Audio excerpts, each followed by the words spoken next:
And that's what Householders' Options for Protecting the Environment is about. We're about joined up thinking. We're more than just about putting solar panels on roofs. We're more than just simply installing a rainwater tank. We're more than just simply cycling to work. We're more than just buying local. We are joined up thinking that put the whole system together in ways in which you get a better value for everything that you do.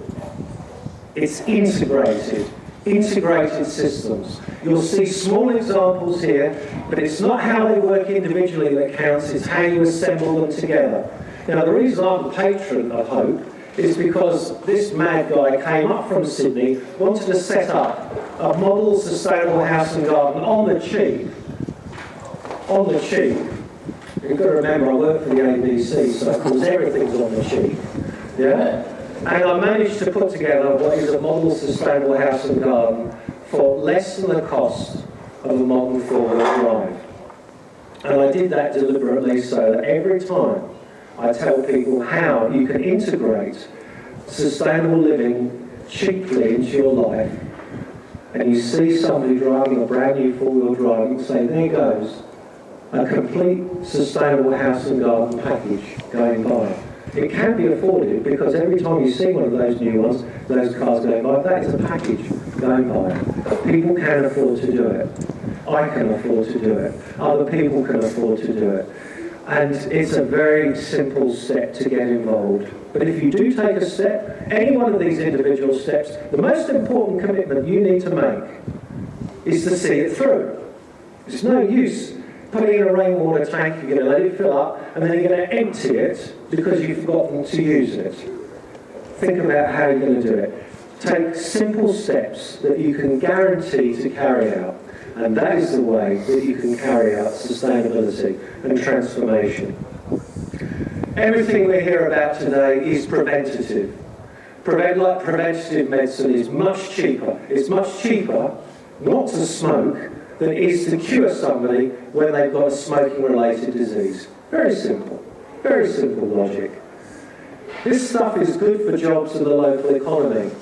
National economies depend on local economies, and local economies depend on exactly the sort of people we've got here today. People that consume and people that deliver goods and services.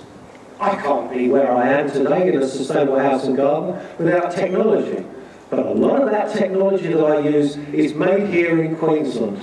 I have a Queensland-made sewage system, and that processes all my wastewater. I grow all my food from that, and that saves me from buying a lot of fresh produce. It saves me money. It sustains me. But I've got to sustain it. I've got to use green cleaners. I can't make those green cleaners, I have to buy them. We're all integrated in a web of services and goods, and we all have various skills and things to bring to sustainable living. My skills are gardening in an unusual climate. Your skills will be different. Just think about what you can offer, what you can give, and what you can take away as you go through this seminar today. Ladies and gentlemen, one of the challenges that I had to face up to when I was appointed Minister for Agriculture some 6 months ago was, like any other minister, you have to give up your role in various community organisations that you've been interested in. In my case, it was a little sad but necessary to resign in my role as Director of Condamine Alliance, our local natural resource management body, and I see at least one colleague and certainly some contacts that I came across in my years on the Condamine Alliance board. And I refer to that context because I just wanted to raise with you, for those who are not aware, the Condamine Alliance has in the last week won a significant national river prize for work done sustainability of particular fish species in a reach of the Condamine River here on the Darling Downs. And it was very pleasing for me to see the Condamine Alliance assisted in that regard with some staff from my Department of Agriculture, Fisheries and Forestry.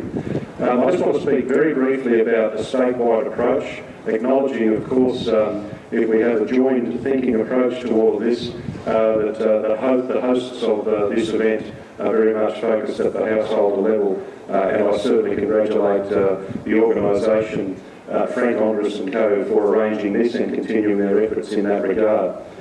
It's my pleasure to work alongside, as I mentioned earlier, the Minister for Environment, Andrew Powell, who Trevor is representing today, on a range of aspects. As Minister for Fisheries, for example, he and I talk regularly about the green zones that our government maintains up and down the coast in order to maintain the sustainability of some of our fish stocks. He and I, together with the Minister for Natural Resources, Andrew Cripps, in the process of talking about reef regulation.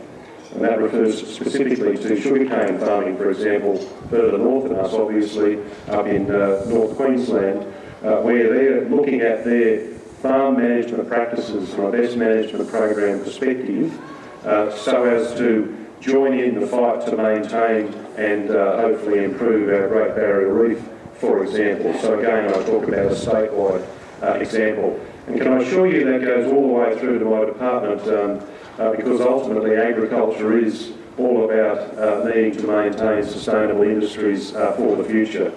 Jerry mentioned jobs, for example. That's a key part. Of course, it's about soil management. We know it's all about water management and being as sustainable as possible irrespective of your farming system. And ultimately, it's about dealing with the environment from a weather perspective as well, which we know is variable.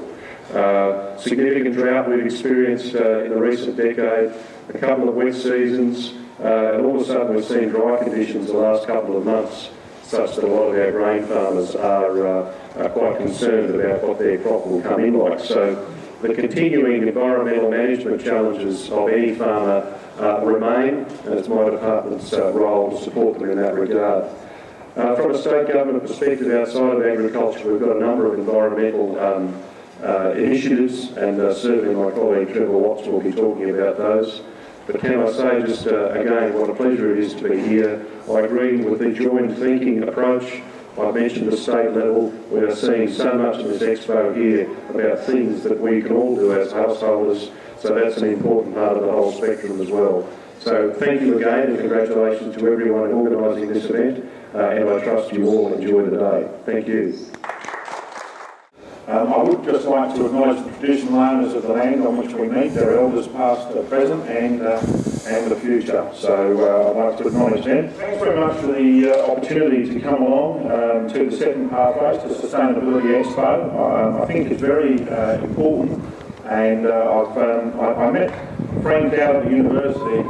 I'm not sure he'd be happy about it. I know I'm not. It was some 20 years ago. I think he was out there and selling the message about being sustainable. And I was a university student, and I was just trying to make sure I could pay the bills for the next week. So I didn't really understand. And until I had a bit of a look, and I started to understand that paying the bills next week was actually easier if you started trying to do it in a sustainable way. So it was an interesting start on the journey, and I see Frank around, and obviously pleased to support him and congratulate him on and the organising committee on putting things here today. Look, the Newman government is very concerned and focused on ensuring that we look after our environment. We've just put out a $12 million Everyone Environments Grants program. They closed last month for the first round. And my understanding is that, there's been over 150 applications from around the state.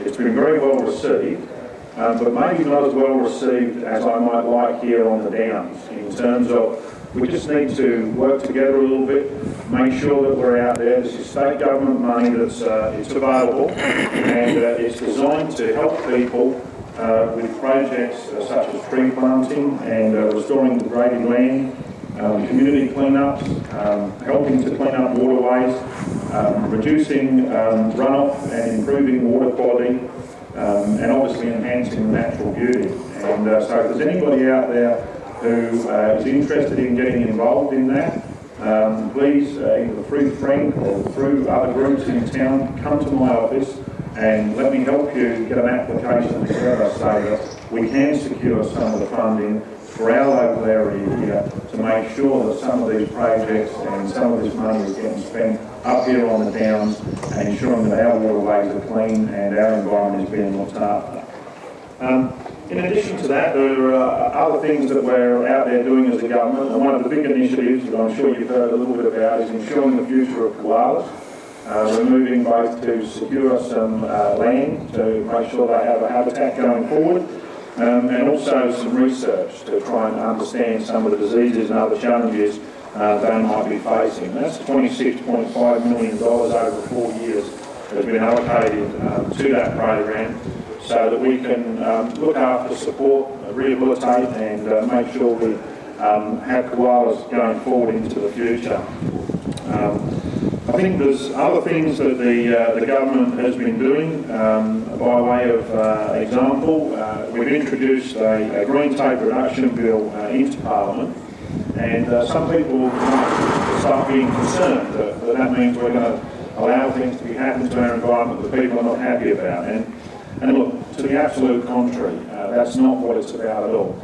It's ensuring that the businesses are able to operate effectively and efficiently in a sustainable way without being over-regulated and increasing the costs on them, so that they can put more energy and effort into environmental protection rather than into satisfying bureaucratic red tape.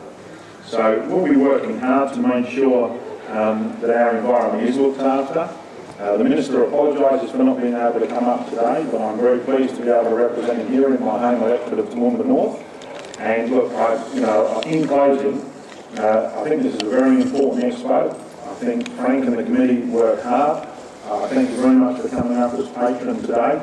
But if I can encourage people to please contact the office, there is funding available. I'd very much like to see some of it spent on our waterways and our environment here in Toowoomba, and particularly in my area of Toowoomba North. I'd love to work with a group and making sure that we can secure that funding and that we have a worthy project going forward. So with that, I'll hand the mic over, and I welcome everybody here. I'm glad the wind has stayed away, and I look forward to working with you to ensure the secure, sustainable future of our environment here in Toowoomba. Thank you very much. Oh, good morning, ladies and gentlemen. It's a great pleasure to be here this morning. And I'd like to congratulate each and every one of you for coming out this morning. There's a lot of competition, I guess, for everyone's time. Special welcome to you, and thank you for coming up to the top of the world, and the best place in the world to live, I would say. Look, I want to congratulate Frank and the rest of his organisers. I'll give Frank his due. Frank has never wavered from the path that Frank decided that he was walking, and I take my hat off to him. He's worked very, very hard for a number of years, and I think that it is very important, the job that he does. And it's quite true that we today are looking more at the grassroots way that we as individuals, and as you said, joined, and I think it was Chief Sittingbull that says, what you do to what we're all in the web, whatever's done to the web anywhere affects the whole web. And I guess this is what we really, really do need to remember.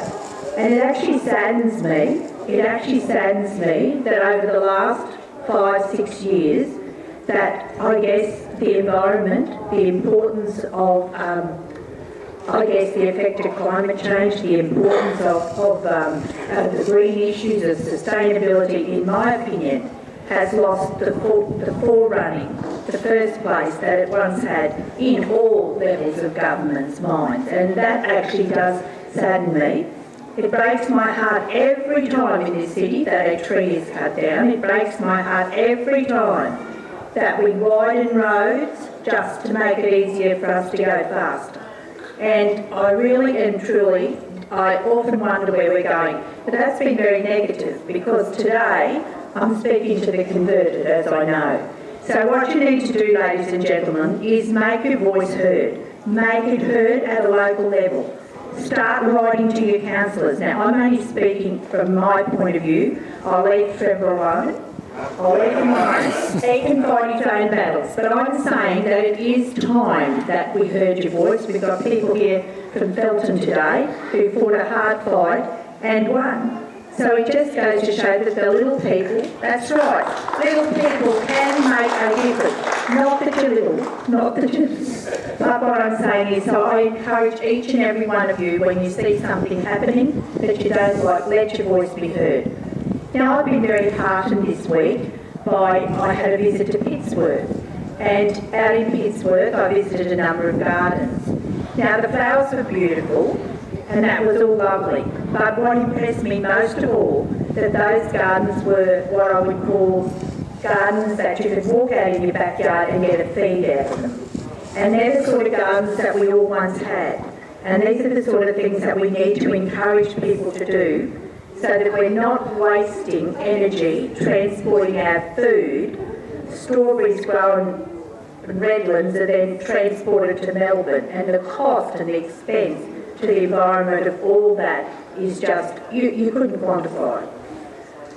Also, this week in Yarraman, I heard of a husband and wife out there who are doing marvellous things on the riverbank out there and restoring it to natural vegetation. Now, these are the things that each and every one of us can be involved in, and I'm sure you all are. But I'm supposed to be here peddling the council's good news story this morning, so I figured that I need to tell you some of the initiatives that council's involved with. And of course you know about our green waste bins. Now I'll tell you the story about the green waste bins. They were introduced something like probably 8 to 10 years ago. Now those green waste bins are all composted and properly composted, and then they are treated to a high degree of temperatures which kills all the bugs in them so that the soil can be reused. Now that soil has been reused by our gardeners, but the other good thing is that a part of that soil has been also transported to the Porry Garden site, which we hope one day might turn into a beautiful place for people of this area to visit, as well as people to visit from international and interstate. We also mulch out of the dump or the landfill. So just be reminded that on the first Saturday of the month you can go out there and get some of the, not composted, but the green waste which has been mulched, which people drop off there. Now, council is also very encouraging to you all to recycle. And it's amazing, I live on my own and I have a green bin and a yellow bin and a green recycling bin. And I'm lucky if I have one bag of rubbish to go into the landfill every week, but I have a bin full of recycling. So I think everyone here has embraced recycling, has taken it to their heart, and I thank you all very much for that. The other thing that we have here and the City Council is sponsoring is the Change Project, which is a healthy lifestyle change, which encourages people to eat properly, to grow their own veggies and to exercise, to ride and to walk as often as they can. So these are just a few of the initiatives that Toowoomba Council has taken on board, but we also do work very closely with Landcare groups from around the area. There are many, many active Landcare groups, and congratulations to them on their hard work. But I just won't keep you long. Some of you are sitting there in the sun, and I don't know whether that's real good either, sitting out in the sun. But anyway, look, thank you, because it is an effort to come, and I'm sure the reason you are all here is that you do care about our web, you do care about our planet, and you do care about our world and this little part of the world in which we live. So thank you all very much, and thank you for having me this morning. And congratulations again, Frank, and all the workers. And I'm glad to see some nice young faces that are here too. Well done, thank you.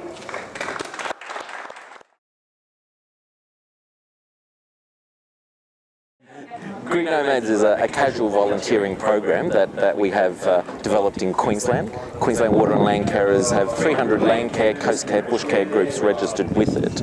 And we're looking at tapping in with the travelling public Landcare groups and just raising awareness of environmental, local projects, sustainable issues, how travelling public can assist in maintaining and managing the environment. We kicked off in March 2011, so we've been going for about 9 months now. We have had an excellent response. The name Green Nomads does generate a lot of interest, and that's brought about opportunities to talk to ABC Radio, Channel 7 and other media operators.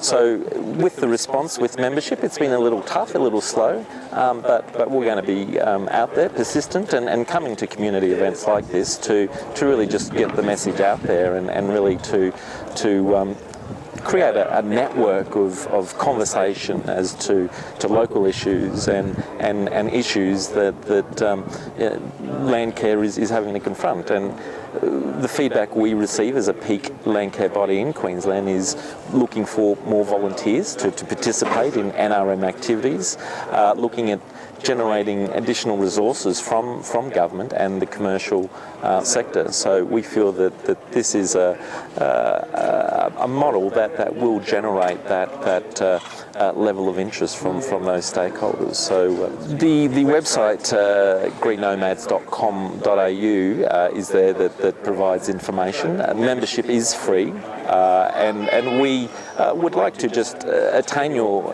email details that allows us to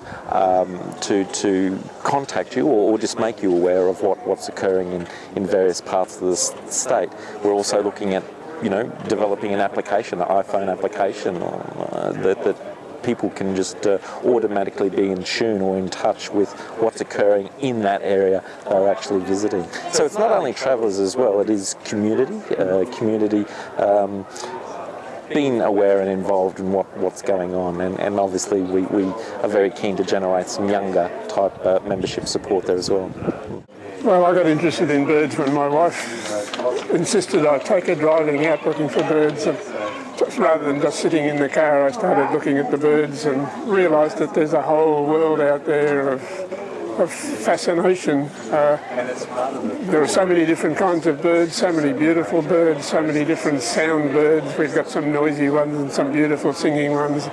Then I started looking at the significance of birds for the rest of us and found that one of the really good indicators for a healthy environment is if you've got a good set of birds in the place. Well, I think as an indicator, they're things that are easy to see. Yep. I mean, the number of frogs that are present are an indicator of the health of an environment. The number of ants that are present are an indicator of the health of the environment. But birds are relatively easy to see, relatively easy for amateurs like myself to identify, and and they're interesting. Birds in this part of the world, it's a pluses and minuses. Some birds, particularly the little bush birds, are disappearing quite alarmingly rapidly. Other birds, the noisy ones, the ones that have made themselves at home in our cities, like magpies and common miners and currawongs, are doing quite well, thank you very much. So it's a mixed story. What can be done for those more vulnerable species? What do you think is the answer there?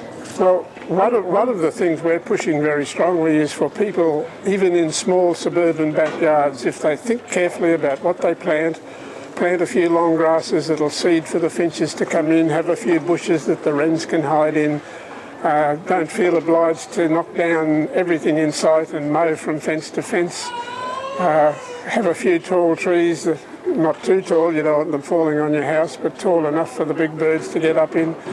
And there's a lot you can do. There's a program we sponsor called Birds in Backyards, which has an extensive set of material that gives advice to householders on what they can do to encourage the bush birds back into their suburban backyard. And that's on the internet? It's on the internet. If you do a Google for Birds in Backyards, the website will come up. Animal Liberation Queensland was founded in 1979, and we've been advocating for animals ever since. We believe in respectful and compassionate treatment of animals, and obviously we promote veganism as a sustainable lifestyle alternative. And we feel we fit into the big picture of sustainability through the fact that people's choices in what they consume is a very powerful tool. If people give up meat products or animal products or reduce them, then it's reducing their footprint on the planet. A lot of grain is used to feed animals, and whereas if they could use that grain to feed people directly, there'd be a lot less land clearing, a lot less water usage and things like that on the planet. We believe compassion to animals helps people be compassionate in a more overall sense, and then they might think about other things and along the way as well. But sustainability is about everybody has a right to be on this planet, and we need to sustain the environment so all creatures can live, including us, in a way that you live a good quality of life and a natural quality of life. Oh, I think we are really coming into our own now. I think animal rights and the belief that animals are here, that are more than just a unit that is in a pig shed or a chicken shed, or how much money can they make on the track. I think we're really starting to come into our own with people starting to connect and think about those things. And I think over the next decade, it will really start to become a big social issue. And I think its time has come, really. I mean, people are now starting to connect with what's on their dinner plate and where that animal came from and how it was raised and how it was slaughtered. And they're starting to think about that now. I just saw a dog actually over there, a white dog, so there was the totem animal for the day. May even be connected to me to some extent. Just the last thing, people are interested in this. I see there's a website there. They can go to the website, which is www.animalliberationqueensland.org.au, and you can join online, you can donate, you can become a volunteer. That would be fabulous. We're always looking for people to help us at stalls and protests and events. There's a multitude of ways to help. You don't have to leave your house. You can just do it all by cyber, through your computer, letter writing and whatever, or you can become an on-the-ground person out there, or you can just financially support us. It would be wonderful to see more people out there. Thank you. Thank you. Well, first of all, the vineyard is on the property, and from the vineyard straight down into the winery. So once again, a very small amount of impact on the environment. We've done something quite uniquely different. We have traditional wines like everybody else. We've also value added to the grapes as a point of difference. So we have a winemaker and a herbalist, and they've infused the wines with such herbs as ginger. We've got ones with lemon myrtle in. We have a wine that tastes like a cherry ripe in the glass. So that's a point of difference. Nobody else is doing a wines quite like that. And then the third point of difference, of course, is the low alcoholic wines, starting at 5.5%. So we encourage the new drinkers to enjoy those. We encourage the older generation to enjoy a glass, rather than the 13-14%. So we're trying to be conscious not only about the environment, but also the people who enjoy our wines. And what do you find? What do people tell you about your wines after they've consumed them, or what do you hear back? What we're hearing back is that a 750ml bottle just isn't big enough, and when are we going to make them larger? So that's one of our next things that we'll be looking at. We're also looking at smaller bottles for people that live on their own, or you quite often find a husband and wife and they don't enjoy the same blends.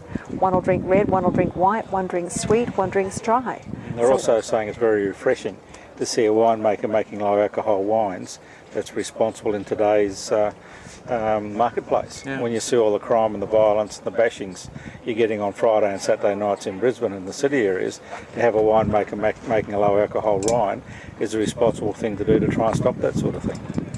What have been some of the comments? I've seen quite a few people coming to your stall today. I mean, what have you been hearing today? I mean, you've been selling some good numbers of bottles, or? It's refreshing to first of all see a local producer, but more importantly, they have a little chuckle about some of the names that we've called them. For example, 50 Shades of Red. And as we say, it depends on whether you spill it on your white tablecloth, on your shirt. But it's an absolutely beautiful wine when you pour it into a champagne glass. The bubbles just look like they're beetroot.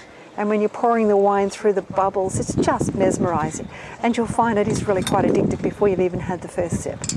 So sensuality as well as taste, it's obviously there's everything in your bottles there. Absolutely. And I think the other thing is that the younger generation have always been given the illusion that wine is for older people, their parents, their grandparents. Well, we've made it fun, we've made it exciting, as Philip said, with the lower alcohol wines. One of the low alcohol wines we've actually called G-Spot, G-E-E, because it's just so good it hits the spot. And our buyers say it's refreshing to see winemakers actually have fun with their product and enjoy what they're doing, and are quite happy to converse and relate their story to the consumer who buy our wine. So it's a good story. I'm interested in all of those things that you just mentioned, frogs and lizards, but particularly fungi. And since I've joined the club, I've been taking these photographs here, and you'll see. But then you find out that fungi are related to other things, and they're related to other things, and it's just fascinating to see how it all fits together. As a matter of interest, where did you get you obviously are passionate about the natural environment, you know, getting out there, seeing the stuff, the wildlife, the plant, the fungi. I mean, fungi, you know, don't lend themselves, you wouldn't think naturally, to being very, you know, interesting. I mean, I'm looking at this, it looks like a sort of a creme caramel sort of, you know, dessert. You know, I'm having to say, what is it about fungi that does it for you? You know, why do you get just the variety and the importance of them. If it wasn't for fungi, a forest would just be a mass of dead trees. They'd never rot away, and they'd never break down and to be used for other trees to grow in. Yeah. So highly important to the ecosystem. Yeah, totally. And bringing yourself in, you know, again, same question. I mean, what turns you on about? Well, I suppose even looking at Glenda here, I mean, it's part of that. I probably don't have an individual passion, but it's fellow members that open my eyes to a whole range of things, whether it's the history of that rock or whether it's about frogs or dragonflies. It's sort of the privilege. And birds, yeah, there's someone else, yes, well, birds especially. There's something special about birds. But yeah, it's that I grew up from a farming background and have sort of drifted, I guess, into city life, as many of us do.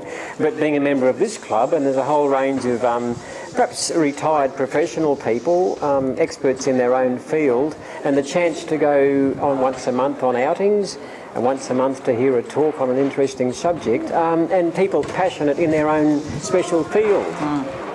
So look, folks, if anyone watching this, you know, wants to get involved with this club, you know, wants to join it, is that a straightforward situation? How do they get involved? Yes, I think we're registered with the Toowoomba Regional Council on their website. It tells you about the Toowoomba Field Naturalist Club. They can contact me, Glenda Walter, I'm in the phone book, and yes, we'd love to have you attend our meetings and our outings. We have a meeting on the first Friday night in the month and an outing the following Sunday. We go to a variety of different places and look at all sorts of different things. Something there for everybody. And a couple of times a month we have a camp, and actually this time next weekend will be a year. That's what I wish I'm thinking. I'm so many. This time next week we'll be at Tenterfield. Is that right, Jan? Yes, at Tenterfield. Yes. So there we go. Yes. So there's lots of outings and things to see. So James, here you are standing in front of your amazing collection of bicycles dating from the 1880s right up to the modern day. And, you know, we've been talking about the value of bicycles generally in the last, you know, over the course of this day. Do you just want to say something to perhaps, you know, the average person that might be watching this? You know, what is it about cycling that, you know, as far as you're concerned, you know, really cuts it? I mean, what is it about being a cyclist that's so important in terms of this bigger picture of sustainability that this whole day is about? You know, where do you see that fitting, the cycling, being involved with cycling? How is it making a contribution, if you like? I suppose coming right down to the bicycle, and sustainability, less is more. And the bicycle is the perfect example of less is more. We don't need a car. A bicycle still do the job that it was always done. It's done this job for the last 100 years, or offered to do it. Nothing's changed about the bicycle. We've got fat and lazy, and everyone's bought a car and is working for their car rather than getting on with their lives. What would you say, you know, sometimes you hear these comments, well, you know, I would cycle, but, you know... Everyone's got an excuse. Everyone's got an excuse. You could have an excuse. That was poor decision making when you first made the decision to live 50 miles out of town and work in town. Maybe you should have moved into town. There's other choices to be made. We can all justify having to have a car, the same as we can all justify a holiday in France every year. But it's not very sustainable. What do you think will be some of the benefits? You know, if someone watching this does get onto a bike for the first time, what do you think are some of the benefits they might be able to enjoy? I think once they got used to it, they'd find it liberating. Once they sell a car, buy a bicycle, slow down, enjoy life, don't get panicked by sitting in traffic in a queue, which basically roads have turned into queues. You leave your driveway, you join a queue, you go to the corner, you join a queue, you go to another corner, you join a queue. Eventually your queue ends up at work. You know, what are you doing that for? That's not sustainable. You should be living closer to work, or work should be coming to you. Or you should be living closer to a train station if that's the case.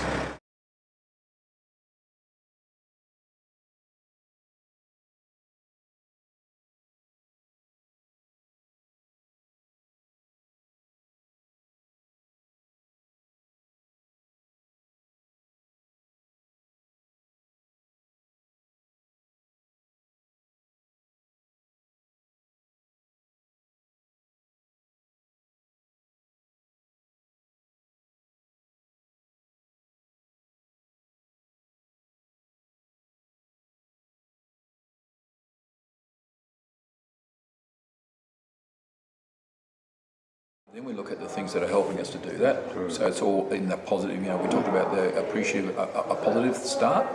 Then people start, you know, they hear all sorts of stuff happening, all right? And then, so what's getting in the way is sort of the next one, and then what could we do? So I'm just going to try to take us to the next one, which is, you know, what does get in the way? Yes, I was just probably saying, I just think it's harder to be different. It's harder to be environmentally aware. There's such much pressure to comply. Well, I think so. It's just either by pressure of life and lack of information. Well, even to recycle things, it takes effort to, you know, to put your recycling in. It was, in a sense, I don't know, possibly not to worry. It was, I mean, it does take an effort to, obviously a pleasurable effort to grow veggies and that, but we're very much in a money system, I think. So to step outside that, I think there might be not a direct pressure to do that, but this seems the way the very thrust of society is like that. I agree. Yes, That was suggested this morning that it's very good for your soil just to dig your rubbish into the soil. That's right. I wouldn't dig it too deep. That's true. But anyway, that's another topic. But sure, no, I agree. And my dad would never let anything green leave his block of land. He never would. But green, there wouldn't be such a thing as a green bin in his day. So what were you going to say there? Oh, I think you know, we're all becoming very global focused. We're all trying to become fairly standardised without taking into some of the uniqueness of each of the environments that we live, and that is a concern to me a little bit in speaking out. It's getting a little more difficult. You can be labelled if you put across a view, and sustainability does attract a green type tag, I guess, to it. And questioning economic models is I think, something that community should be doing a lot more of. Yes. And governments are probably tending to try to force us to be global, aren't they? Level playing field and all this. I think in some communities there is an underlying resistance to the globalisation and that sort of thing. You were talking about changing our economic systems and arguing that we shouldn't want productivity all the time. That's a bit harder to get accepted.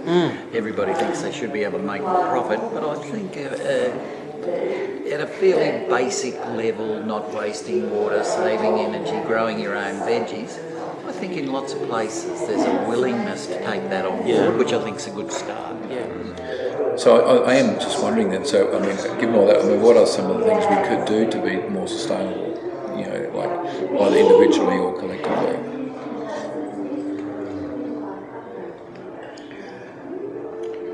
Well, probably one thing we could think before, is it really necessary just to, you know, well, in my case I don't do it, but probably people that live closer to just to duck down to the shops for the paper and the milk. Maybe it'd be better to go less often for 2 bottles of milk, and you know you couldn't get 2 papers, but okay, so just more efficient people movement in a way. I think in terms of spreading the ideas and that sort of thing, and Michael, you were talking about what's it cost from the earth. I think we can learn a lot from Aboriginal culture in terms of their connection to the earth, but also their concept of elders, and I think we need to get a lot better at promoting green people. I mean, how talking about Dom, but promoting people who are trying to do the right thing, and holding them up as an example to other people as elders. I think that concept has got quite a bit of value in sort of getting the word out a bit more and having a bit more influence. Passing on that. Yeah, that's right. Yep, exactly. My response to that partly is, as I get older, I realise that younger people can think, you know, it's sort of like a young people's world. It's almost like trying to reverse something, because I take it in traditional societies, elders were a sense of knowledge, but because, for example, I've got a computer, but there's a whole lot of things that my nephews and nieces could teach me about technology. It's as if technology is where it's at. That's where and that when you're beyond 60 and I'll be 70, it's as if you've sort of lost knowledge. You've lost the knowledge that possibly matters. You're sort of addicted to technology. There's lots of things.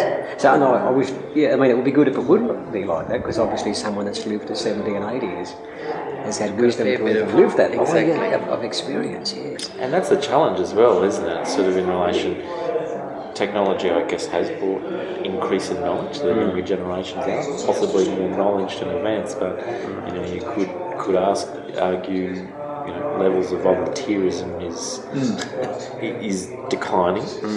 So knowledge is a great thing, but actual life experience and applying that knowledge is a different application. That's sort of. I think something I could possibly do is there's a community garden just down a few blocks. I could probably get involved with the community garden and bring home some local produce. There you go. There is a very individualised single thing, So trade your time for a few carrots. Absolutely, yes. And so what else would there be? What would you think you could do differently? Well, I guess my real interest at the moment is energising my community. Yes. The sorts of things you were talking about in there. I think my work is kind of involved with that, and that's why I'm here, because I think I can do much more in terms of developing a discussion in my community about sustainability. That'd be great. And then, Yeah, it's an interesting thing that the guy in the town I was telling you about, who is the connector now, was not the original person who gave me a call. He's actually involved in Landcare. He's a local guy. He's out of the property, just a little bit out of the village, but it was like he's just sort of taken on that linking role, and he just calls me in now occasionally to run sort of things where we need to process information a bit more cleanly, if you like, and towards an end. So I think you need all types. Yep. And I think it is. The main thing a community needs is somebody doing what you were just talking about doing, is having that connector. Because you can import some people to do some things, but you can't. There was no way I could do what I'm doing in Sanford anywhere else. Anywhere else, because of the time involvement, but also the credibility in a way. I don't live in Roma, but I don't live. But yeah, it's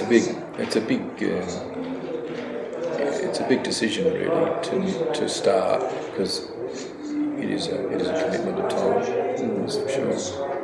I guess another way too is not always us being educated, but I mean it's sort of like a conversation idea, but through the different groups. Like we're both in Toowoomba Field Nats and I'm in Pittsworth Landcare. Yep. By going to those meetings and then telling them about what we've heard here today. Even if it only gets one other person from each of those meetings, then they will have some other interest that may not, as well as being, I know you're in Toowoomba Field Nats, you're probably in some other group as well that I'm not in. So well, that's right, and I think you sort of tend to forget, but virtually all of the significant sort of cultural and other changes that have been made in the world have come from people having conversations. So the French Revolution, if you even wanted to look at that, I mean that was born in coffee shops in Paris. That's how it went on until people then got emboldened and confident enough to go to another one. Now, of course, it's not. The social networks combine, just like in the Middle Eastern countries. That's been a bit of both there, but it's still conversation. So it's a matter of how that tracks and where it heads in a positive direction is the thing. I think I'd like a conversation that's a little bit smaller than some of these social networking. Well, that's right. Yeah. But even like your local tennis group or something too, which I think you said some of them did. Yeah, like our local tennis club, for example, we've got probably the most sustainable tennis club in Australia, because when we had an option from the council to have a new tennis centre, which we needed, we deliberately sat down, they asked us what we wanted, so we went right into the full-on sustainability stuff. I was president of the club at the time. So we've got totally harvested water and all the stuff's underground, solar panels, low energy lighting, no air conditioning, the whole place designed so it did, and even the court surfaces, sort of a whole lot of recycled tyre rubber in the, underneath as part of the way that sort of operates. I mean, they also use it at the Australian Open. It's actually it's a proper product out there, but the point is it's actually, quite a sustainable product as in it's using sustainability. So I mean, it's even things like that.